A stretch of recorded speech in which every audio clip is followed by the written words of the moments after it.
Hello नमस्कार साथियों, स्वागत करता हूं मैं आपका एक और नई क्लास के अंदर। तो दोस्तों, आप सबको पता है आईटीबीपी ड्राइवर का जो आपका रिटन एग्ज़ाम होने वाला है, तो उसको लेकर हमने प्रैक्टिस सेट यहाँ पे स्टार्ट कर रखे हैं। दोस्तों, ये आपकी क्लास 4th रहने वाली है। प्रैक्टिस सेट की क्लास आपकी 4th है ये। इसके बाद मैं आपको एक क्लास 5th लेके आऊँगा। उसके बाद मैं चैप्टर वाइज सिलेबस आपको कराऊँगा, जैसे कूलेंट, गाड़ी का गियर सिस्टम, गाड़ी के ब्रेकिंग से, कूलेंट से। तो उसके ऊपर मैं गाड़ी के पूरे चैप्टर वाइज आपको कराऊंगा, जहाँ पे आपके फास्ट टैग के क्वेश्चन भी वहाँ पे कंप्लीट होंगे। और दोस्तों, अगर आपको कोई सुझाव देना कि उस हिसाब से आप हमें क्वेश्चन कराएं, तो आप कमेंट करके भी इसको हमें वहाँ पे बता सकते हैं। तो चलिए दोस्तों, आज की क्लास का हम पहला क्वेश्चन इसमें स्टार्ट करते हैं। पहला सवाल रहेगा, टायर पर लिखा 0912 क्या दर्शाता है।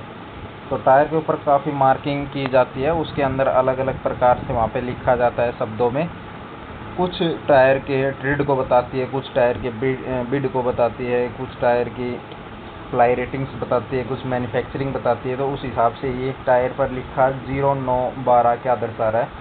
तो क्या टायर का साइज दर्शा रहा है? बिल्कुल नहीं। पहले 2 अंक सप्ताह तथा अगले 2 अंक वर्ष को दर्शा रहे हैं। बिल्कुल इसका राइट आंसर हो जाएगा ऑप्शन बी, टायर का व्यास नहीं, और इनमें से कोई नहीं। तो 09 जो दर्शा रहा है वो होता है सप्ताह, और जो 12 है वो होता है वर्ष। यानी कि ये 2012 के अंदर 9वें सप्ताह में ये टायर बना था। तो इस प्रकार से आपको आंसर देना है। नेक्स्ट आपका सवाल रहेगा,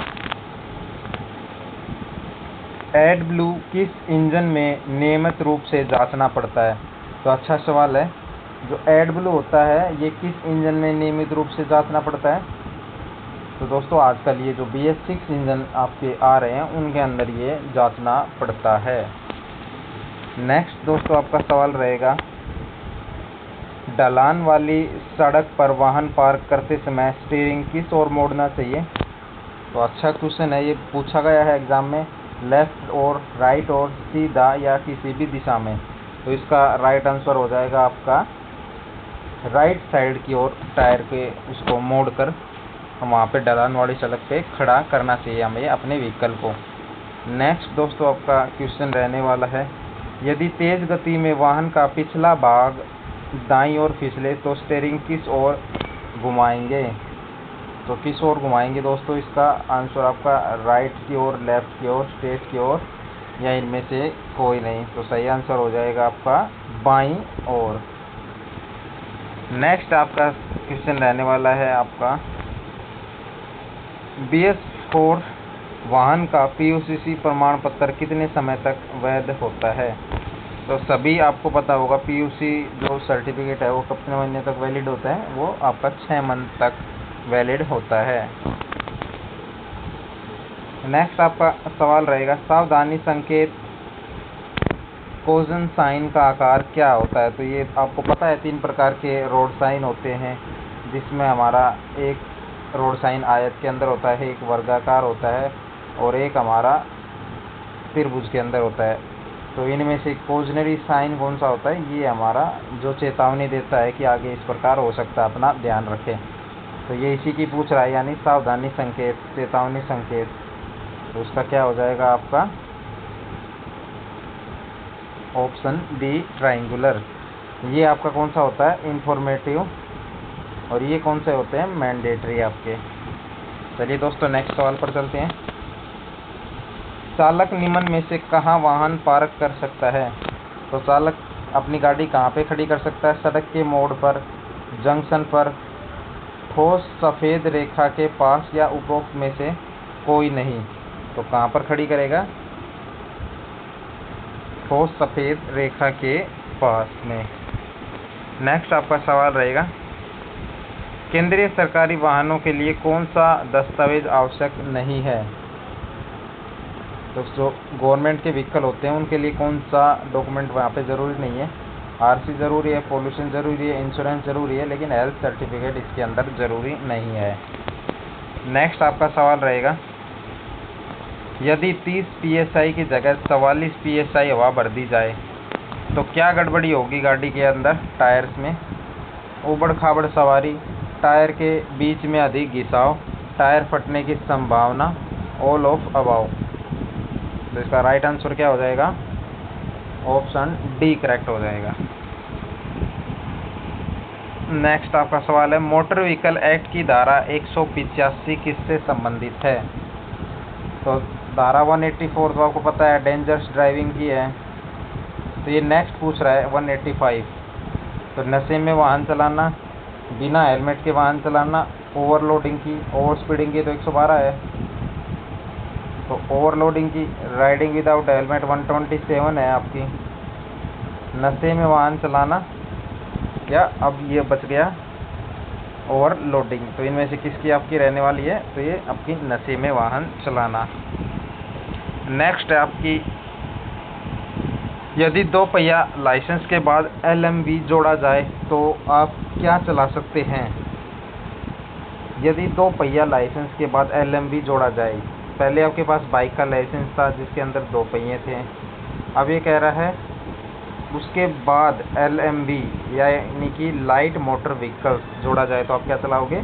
अब इसमें आप 4 पहिए की चला सकते हो गाड़ी।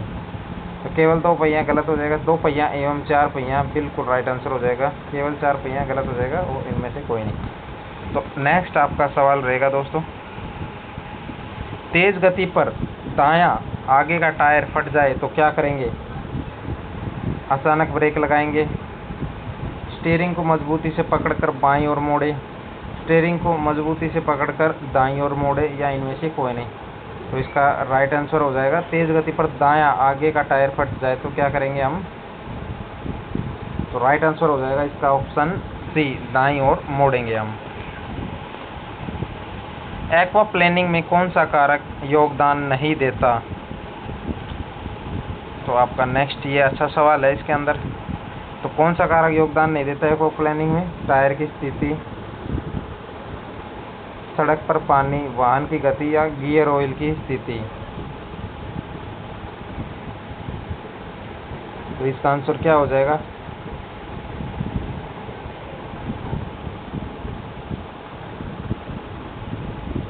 जल्दी से जल्दी कमेंट करके बताएं आप इसका आंसर क्या हो सकता है।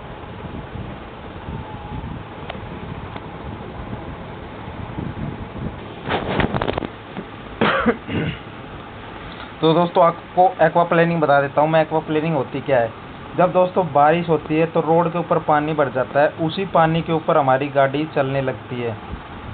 तो जो लेयर बनती है बारिश के पानी की और टायर और रोड के बीच में, उसको हम एक्वाप्लेनिंग बोलते हैं।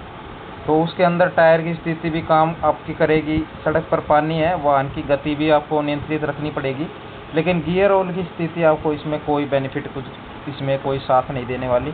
तो इसका राइट आंसर हो जाएगा ऑप्शन डी, क्योंकि ये एक्वाप्लेनिंग में आपकी कारगर सिद्ध नहीं है।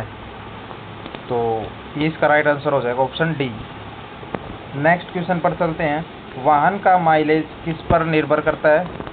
तो vehicle mileage depends on, tyre pressure पर भी करेगा, एयर क्लीनर पर भी करेगा, फ्यूल फिल्टर पर भी करेगा। ऑप्शन डी करेक्ट हो जाएगा, उपरोक्त सभी पर करेगा ये डिपेंडेंट। नेक्स्ट आपका सवाल रहेगा, ठोस पीली रेखा होने पर क्या करना चाहिए?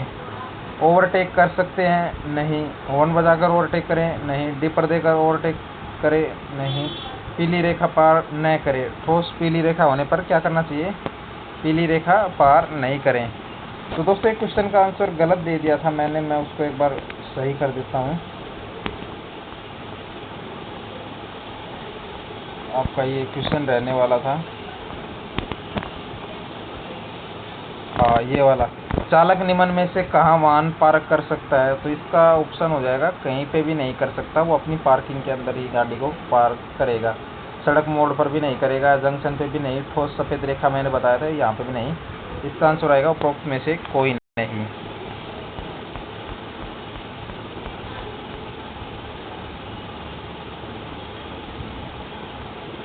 ये सवाल आपका हो गया था, ठोस पीली रेखा। नेक्स्ट सवाल है आपका, अच्छा माइलेज पाने के लिए कैसे चलना होगा? हमेशा लो गियर में? नहीं, ऐसा नहीं करना है। 100 किलोमीटर से अधिक? नहीं, उसमें भी आपका तेल ज़्यादा लगेगा। न्यूट्रल में वाहन चलाए? कैसे चलाएंगे वाहन न्यूट्रल में? 60 किलोमीटर से अधिक गति न रखें। हाँ, हम अगर मिनिमम स्पीड मैक्सिमम स्पीड के हिसाब से यहाँ पे चलेंगे, एवरेज स्पीड जो होती है गाड़ी की 60 और 80 के हिसाब से, तो हमारा तेल इसमें बचेगा। ऑप्शन डी करेक्ट हो जाएगा। नेक्स्ट आपका आंसर क्वेश्चन रहने वाला है, गीली सड़क पर क्या सावधानी रखनी चाहिए। तो जो बारिश से गीली हो जाती है उस सड़क पर हमें क्या सावधानी रखेंगे। टायर प्रेशर कम करेंगे, अचानक ब्रेक से बचेंगे, धीमी गति रखेंगे या उपरोक्त सभी। तो इसका राइट आंसर हो जाएगा आपका उपरोक्त सभी रखेंगे हम। हरे रंग की नंबर प्लेट किस वाहन की होती है। तो हरे रंग की किस वाहन की होती है आप सबको पता होगा। सीएनजी की तो आपकी वाइट हो सकती है, पीली हो सकती है, लेकिन फॉसिल फ्यूल व्हीकल्स की इलेक्ट्रिक व्हीकल बिल्कुल राइट आंसर होता है। इलेक्ट्रिक व्हीकल की आपकी हरे रंग की प्लेट होती है। हाइड्रोजन व्हीकल की अभी यहाँ पे आई नहीं है। तो मैं आपको दिखा देता हूँ विभिन्न नंबर प्लेट किस प्रकार की होती है आपकी।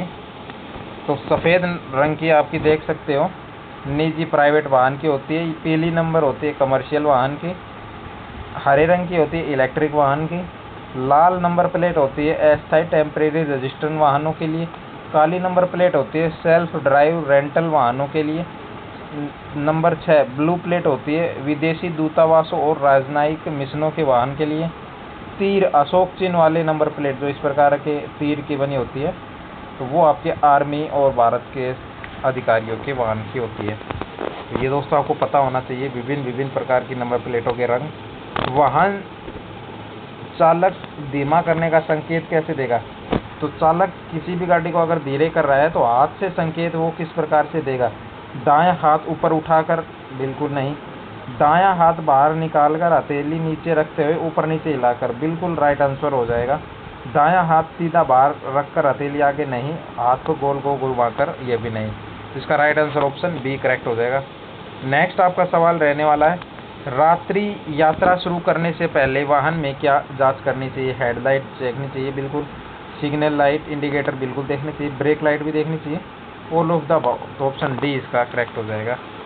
नेक्स्ट दोस्तों आपका सवाल, तो दोस्तों आज के लिए आपकी क्लास ये इतनी रहेगी, क्योंकि 20 क्वेश्चन हमने इस क्लास के अंदर कराए हैं। नेक्स्ट आपको देखने को मिलेंगी क्लास अब आपको कल। तो तब तक आप अपनी पढ़ाई करती रहें, और कोई भी अगर आपको डाउट है तो कमेंट करके पूछ सकते हैं। तो चलिए दोस्तों, मिलते हैं नेक्स्ट वीडियो में, तब तक अपना ख्याल रखें। धन्यवाद, जय हिंद दोस्तों।